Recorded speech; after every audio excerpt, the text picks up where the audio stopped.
Ici, tu as un exercice plutôt rigolo. Tu as cette condition-là sur une suite à réel strictement positif et tu veux montrer que la somme diverge. Je t'encourage à essayer de le faire, il y a beaucoup de manières de le faire. Mon intuition sur pourquoi ça serait vrai, c'est un peu comme si on partait du coefficient A1 et ils se transmettaient à travers A2 et A3, qui eux-mêmes se transmettent à A4, A5, A6, A7, A8. On a un peu une transmission comme ça sur les puissances de 2, que je trouve assez drôle. Et il y a beaucoup de manières de le mettre en forme, donc je t'encourage à essayer de trouver la tienne. Je pense que ma solution ne sera pas très satisfaisante. Enfin, moi, je l'ai trouvée très astucieuse.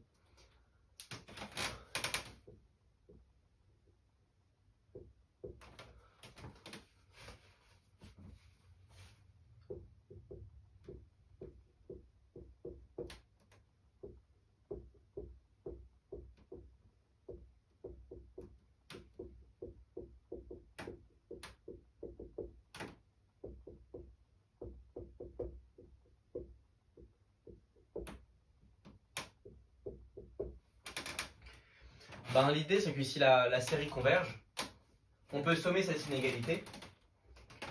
Et on a que la somme des AN est plus petite que cette somme-là.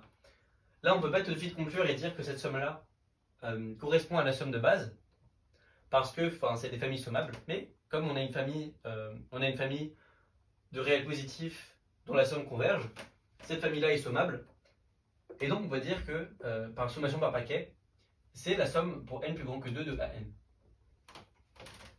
Parce que c'est la même chose de parcourir les entiers plus grands que 1 et de compter les pairs et les impairs, enfin les deux entiers à la suite.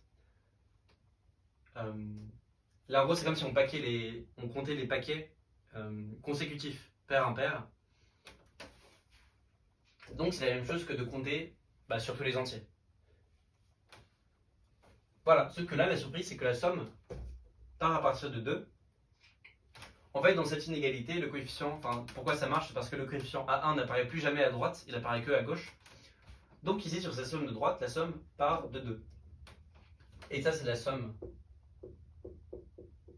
à n moins 1, moins A1.